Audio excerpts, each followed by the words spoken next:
Trump says, hopefully, no need for military action against Iran. New Zealand declines invite to join Board of Peace. Trump says he, hopefully, won't need military action against Iran.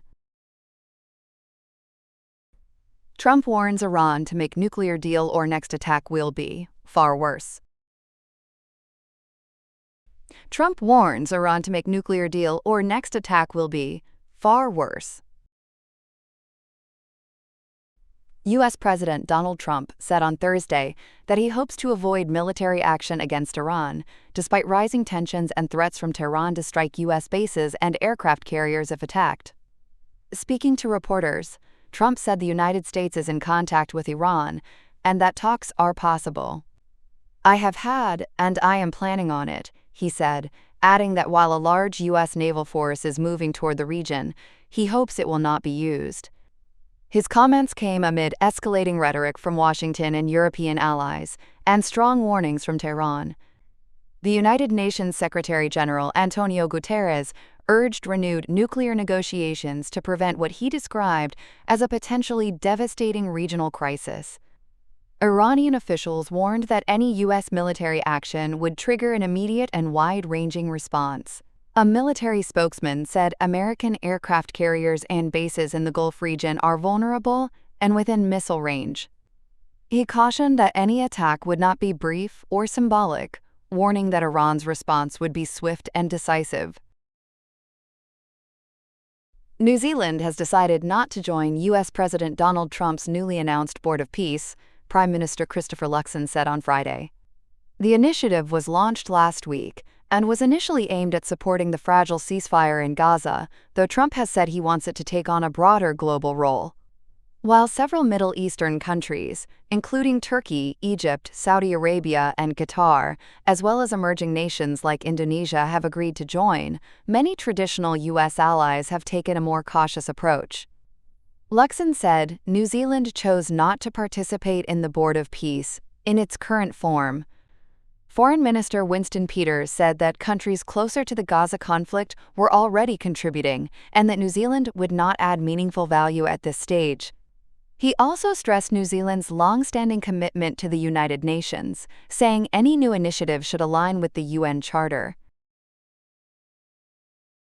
U.S. President Donald Trump said on Thursday he hopes military action against Iran will not be necessary, signaling a preference for diplomacy, despite growing U.S. military pressure. Speaking to reporters, Trump said the United States has deployed significant military forces to the region, but would rather not use them. He confirmed that contacts with Iranian officials have already taken place and said further talks are expected. Trump's comments come as tensions remain high between Washington and Tehran, with the U.S. urging Iran to return to negotiations over its nuclear program while reinforcing its military presence as leverage. U.S. President Donald Trump on January 28 urged Iran to return to negotiations over its nuclear program, warning that failure to do so could lead to a much harsher U.S. military response. In a social media post, Trump said Iran must agree to a deal that prevents it from acquiring nuclear weapons, adding that time is running out. He warned that any future U.S. attack would be far worse than previous strikes, and said an American naval armada was moving toward the region. Iran responded with strong warnings of its own. Ali Shamkhani, an advisor to Iran's supreme leader, said any U.S. military action would lead Tehran to strike back at the United States, Israel, and their allies. Iranian Foreign Minister Abbas Araghchi said Iran's armed forces are ready to respond immediately to any attack, while also insisting that Tehran remains open to a fair nuclear deal, provided it is free from threats and coercion and respects Iran's right to peaceful nuclear technology. Trump confirmed that a U.S. naval force led by the aircraft carrier USS Abraham Lincoln has entered the Middle East. U.S. officials say the deployment is meant to increase pressure on Tehran as tensions rise following Iran's recent crackdown on protests. The United States has eased sanctions on Venezuela's oil industry after lawmakers in Caracas approved major reforms allowing private investment, opening the door for U.S. companies to return. Less than an hour after the vote, the U.S. Treasury issued a license allowing American firms to trade with Venezuela's state oil company, PDVSA, including oil production and refining.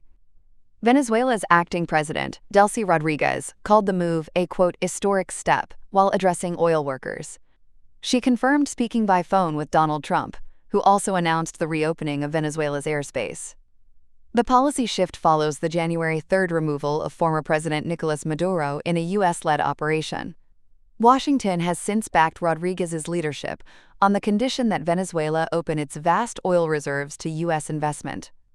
The new law reverses restrictions put in place under former President Hugo Chavez, who nationalized the oil industry nearly 2 decades ago. It removes the requirement that foreign companies operate only through joint ventures controlled by the state. Parliament Speaker Jorge Rodriguez said the reform would help Venezuela recover from years of economic isolation and declining oil production,